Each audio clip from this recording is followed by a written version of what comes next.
ഇതാണ് നമ്മുടെ പള്ളുമുക്കിലെ അക്ബർ ചക്രവർത്തിയെ പോലെ ബലസുന്ന അക്ബർ ഷാ.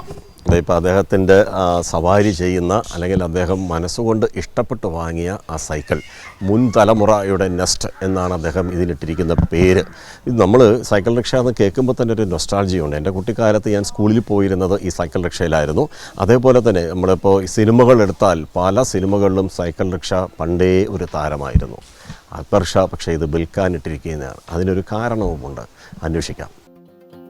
4 വർഷമായി ഈ സൈക്കിൾ റിക്ഷ അക്ബർ ഷാ സ്വന്തമാക്കിയിട്ട് പഴയ വീടുകൾ പൊളിച്ച് വിൽക്കുന്നതിനിടെ സൈക്കിൾ റിക്ഷയെ കണ്ടെത്തി ഇങ്ങ് വാങ്ങി.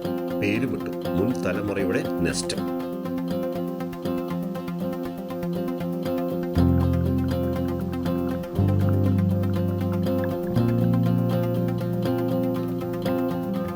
അപ്പോൾ എൻ്റെ കുട്ടിക്കാലം ഞാൻ വീണ്ടെടുക്കാൻ പോവുകയാണ്. അപ്പോൾ നമ്മുടെ അക്ബർക്ക എന്നെയും കൊണ്ട് ചെറിയൊരു സവാരി പോകും. അത് പക്ഷേ ഒരു ആസ്വദിക്കാനുള്ള ഒരു അവസരം കൂടിയായിട്ട് ഞാൻ കരുതുകയാണ്. എന്തായാലും വണ്ടി വിൽപ്പനയ്ക്കുള്ളതല്ലേ, ഇത് സ്ട്രോങ് ആണോ എന്ന് നമ്മൾ പരിശോധിക്കണ്ടേ. ആ പോട്ടെ.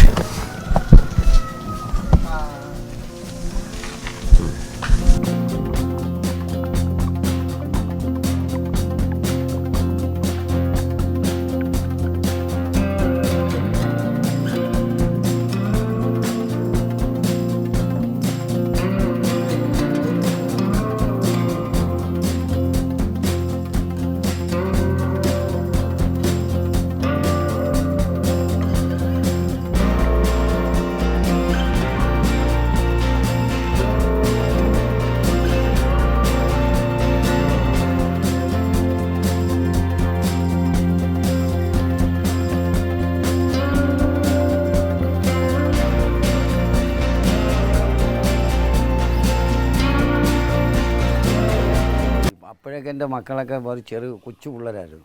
എനിക്കാണെങ്കിൽ സ്വാഭാവികം സാമ്പത്തിക കുറവാണ്. അപ്പോൾ അത് ഇപ്പോഴാ പിള്ളേരൊക്കെ വളർന്നു വന്നപ്പോഴും ഞാൻ അവരെ കുഞ്ഞിലേത് പുരാവസ്തു ഞാൻ ശേഖരിച്ച് വരുമ്പോൾ ഞാൻ ഒരു കരണ്ടി പഴയത് കൊണ്ടുവന്നാലും മുള ഇത് തുടരല്ലേ വലിയ വിലയെന്നൊക്കെ തുടങ്ങും. അപ്പോൾ ഇവരുടെ മനസ്സിൽ വലിയൊരു മൂല്യമാണ് എന്ന് കാണുന്നു. ഇപ്പോൾ എനിക്കൊരു ഭയപ്പാട്. അവരിപ്പോൾ വളർന്നു വന്ന് മക്കളായി. അവരെ മക്കളിപ്പോൾ എൻ്റെ മൂത്ത മോളെ തന്നെ 15 വയസ്സാവാറായി, മൂത്ത മോളെ മോൾക്ക്. അപ്പോൾ അവരിൽ വാപ്പ ഇത് ശേഖരിച്ച് വെച്ചിരിക്കുന്നതൊക്കെ വെച്ചാൽ വലിയൊരു മൂല്യമുള്ളതായിരിക്കും എന്നൊരു ചിന്ത എൻ്റെ മനസ്സിൽ തോന്നി. ഇവരാരും ഇത് പറയുന്നില്ല. പിന്നെ ഞാൻ സ്വാഭാവികപരമായി സാമ്പത്തികപരമായിട്ട് ഇല്ലാത്തൊരു വ്യക്തിയാണ്. എൻ്റെ ഉമ്മയുടെ പേരിലുള്ള 2 സെൻറ്റിലാണ് കിടക്കുന്നത്. പിന്നെ വെളിയിൽ സഞ്ചരിക്കുമ്പോൾ ഓരോരുത്തർ ചോദിക്കും വലിയ സാമ്പത്തികമുള്ളൂ. ഇപ്പോൾ എല്ലാവരും അങ്ങനെ തന്നെ. സാമ്പത്തിക കുറവാണെങ്കിൽ അവരുടെ ഡ്രസ്സിങ് കണ്ട ആരും 10 രൂപയുടെ വിഷമമുണ്ടെങ്കിൽ 10 രൂപ വിഷമമുള്ളവരൊന്ന് ചോദിക്കുക ഡ്രസ്സ് കണ്ടുകൊണ്ട്. അപ്പോൾ ഇങ്ങനെയൊക്കെ ഒരു മേഖലയിൽ ഇപ്പോൾ ഞാൻ ഈ ഇടക്കാലത്തൊന്ന് ആലോചിച്ച് ഇനി ഏതെങ്കിലും കാരണവശാൽ മുതലുകൾ ഒക്കെ ഇങ്ങനെ മക്കളൊക്കെ വലിയ വിലയുള്ളതാണെന്ന് കണക്ക് കൂട്ടി വെച്ചിരിക്കുന്നത്. ആരെങ്കിലും വന്നത് വാങ്ങിയാൽ തുച്ഛമായ വില എനിക്ക് ചോദിക്കാൻ പറ്റൂ. കാര്യം ഇത് ശേഖരിക്കുന്നതിനല്ല പ്രശ്നം, സൂക്ഷിക്കുന്നതിനാണ് ഒരു മേഖല. അപ്പോൾ ആര് തന്നെ എന്നെപ്പോലെ തന്നെ ആര് തന്നെ സൂക്ഷിച്ചാലും ഈ മുതൽ കൊണ്ട് ചെന്ന് നോക്കുമ്പോൾ വീട്ടിൽ കൊണ്ടു നോക്കുമ്പോൾ തുടരല്ലേ ഇത് വലിയ മൂല്യമുള്ളതാണ്, പുരാവസ്തുവാണെന്നൊക്കെ ചിന്തിക്കുമ്പോൾ കേൾക്കുന്നവരും കുഞ്ഞുങ്ങൾ നിശ്ചയിക്കും എന്തൊക്കെയോ വിലയുള്ള വകുപ്പാണെന്ന്. കാരണം നമ്മളെ സാമ്പത്തികം എന്താണെന്ന് ഭാര്യയെടുക്കുക മക്കളെല്ലാം പറയാറില്ല. അപ്പോൾ അവർ വിചാരിക്കുന്നത് അച്ഛൻ്റെ ഒരുപാട് മുതൽ കാണും, ആ പാടയിൽ കാണും, അതൊക്കെ ആയിരിക്കും ഇത് ശേഖരിക്കുന്നത്. ഞാൻ ചിലപ്പോൾ 100 രൂപ ഒരു കരണ്ടി ഓടിച്ചുകൊണ്ട് വരുന്നത്. അപ്പോൾ അത് പുരാവസ്തുവിനെ കൊണ്ട് പഴയ പുരാവസ്തുവാണ്, കഴിഞ്ഞ തലമുറയിലുള്ളതാണ് എന്ന് വിചാരിച്ചാൽ കൊണ്ടുവരുന്നത്. അപ്പോൾ ഇവരയിൽ 100 രൂപയ്ക്ക് മേടിച്ചെന്ന് പറയത്തില്ല. അപ്പോൾ അവർ ചോദിക്കും ഇത് സംസാരം കേൾക്കുമ്പോൾ വിചാരിക്കും എത്തോ ലക്ഷക്കണക്കിന് രൂപയ്ക്ക് അച്ഛൻ പോയി മേടിച്ചുകൊണ്ട് വരിക അച്ഛൻ്റെ. അപ്പോൾ എൻ്റെ സ്വാഭാവികമായിട്ട് സാമ്പത്തികമില്ല. അപ്പോൾ സാമ്പത്തികമില്ല. ഇവർ വളർന്നു വന്നപ്പോൾ ഇതൊരു വലിയ മുതലായിട്ട് തോന്നി. അഥവാ ഞാൻ എന്തെങ്കിലും കാരണവശാൽ ഈ മക്കളെക്കാൾ മുമ്പേ ഞാൻ ഇവിടുന്ന് വിട പറയുകയാണെങ്കിൽ അപ്പോൾ അവരിത് വലിയ മുതലാണെന്ന് അങ്ങനെ ഒരു പ്രയാസം എനിക്കുണ്ടായതിനെ കൊണ്ട് ഇത് കൊടുത്താൽ അത്രയ്ക്ക് എത്രയുള്ളത് നമുക്ക് മനസ്സിലാവും. അപ്പോൾ അതിനകത്തങ്ങ് ഒതുങ്ങും. അപ്പോൾ ഈ ഇടക്കാലത്ത് ഞാൻ വെച്ചാൽ ഇതൊക്കെ ഞാൻ കൊടുത്തേക്കാം. അങ്ങനെയാണ് എനിക്കൊരാഗ്രഹം തോന്നിയതും.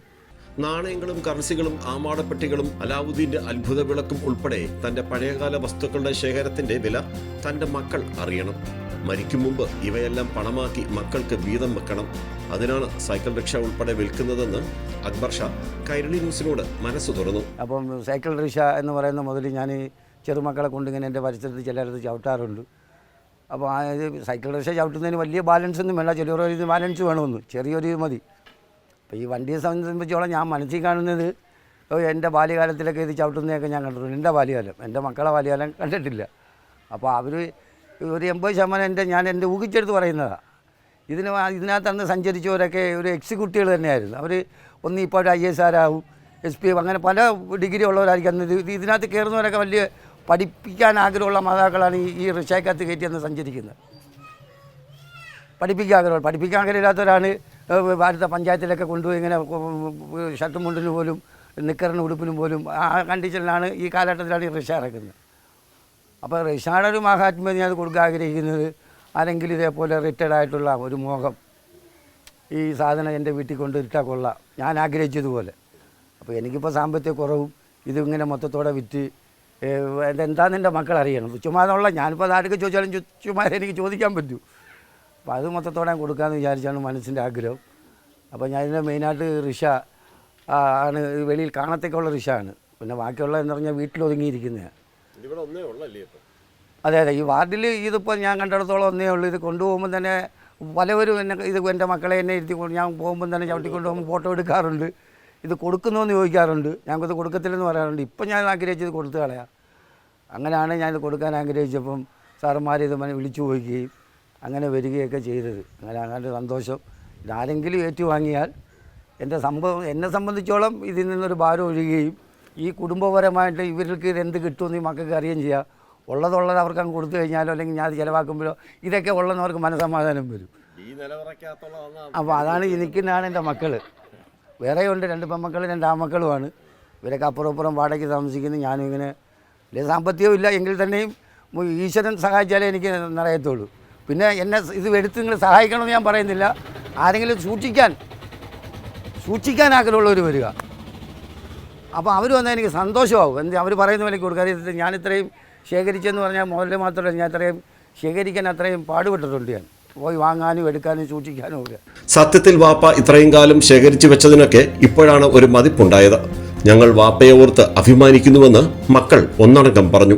വാപ്പ കുഞ്ഞിലെ മുതലേ എന്തൊരു കാര്യം കിട്ടിയാലും പുരാവസ്തുക്കളാന്ന് പറഞ്ഞ് കൊണ്ടുവന്ന് സൂക്ഷിക്കുമ്പോൾ ഞങ്ങൾ ആദ്യമൊക്കെ ഇതൊക്കെ എന്തോ കിട്ടാൻ, വാപ്പക്ക് വേറെ ജോലി ഇല്ലേ എന്നൊക്കെ മനസ്സുകൊണ്ട് ഞങ്ങൾ ചിന്തിക്കാറുണ്ട്. പക്ഷേ ഇപ്പോൾ എന്താ ഇപ്പം സാർമാർ ഞങ്ങളുടെ മുന്നിൽ വന്ന് ഈ വീഡിയോ എടുക്കുമ്പോഴാണ് വാപ്പ ഇത്രയും വർഷം എഫോർട്ട് ചെയ്ത് ഒന്നുമില്ല നമ്മൾ വിൽക്കാൻ പറ്റിയില്ലെങ്കിലും 10 പേരെ കാണാനും അവരുടെ ഞങ്ങളുടെ കുഞ്ഞിലെ മുതലേ വാപ്പ ഒരു നാണയം മുതലേ കാണിച്ചു തന്നിട്ടുണ്ട്. ഇത് നിങ്ങൾക്ക് നാളൊരു സമയത്ത് വേറൊരു തലമുറ വരുമ്പോൾ കാണിക്കാൻ നിങ്ങൾക്ക് ഉതകും എന്ന് വാപ്പ അത് സൂക്ഷിച്ച് വെച്ചതിൻ്റെ ഇപ്പം അതിന് ഞങ്ങൾക്ക് അഭിമാനമുണ്ട്. കാരണം വാപ്പ അത് ഞങ്ങൾ ഇപ്പം എനിക്ക് 34 വയസ്സുണ്ട്. അത്രയും വർഷങ്ങൾക്ക് മുമ്പ് വാപ്പ ഓരോന്നും ശേഖരിച്ചപ്പോൾ ഇങ്ങനൊരു സിറ്റുവേഷൻ വരുമെന്നും ഞാൻ കരുതിയില്ല. അപ്പം നമ്മളത് വിൽക്കുന്നതിലല്ല ഇമ്പോർട്ടൻറ്റ്, ഈ ഒരു സിറ്റുവേഷൻ 10 പേർക്ക് ഇപ്പോൾ എത്രയോ കുട്ടികൾക്ക് ഈ ഒരു ഓട്ടോറിക്ഷ ഇതിനൊരു മൂല്യം, ഇതിൻ്റെ വിലയല്ല ഞങ്ങൾ പറയുന്നത്, ഇതിൻ്റെ ഒരു മൂല്യം ഇപ്പം വാപ്പ മരണപ്പെടുന്നതിന് മുമ്പ് തന്നെ ഇങ്ങനെ ഒരു സിറ്റുവേഷൻ വന്നതിൽ എനിക്ക് നല്ല അഭിമാനമുണ്ട്. നിങ്ങൾ വന്നപ്പോഴേ എൻ്റെ മനസ്സിൽ ആദ്യം അതാണ് എനിക്ക്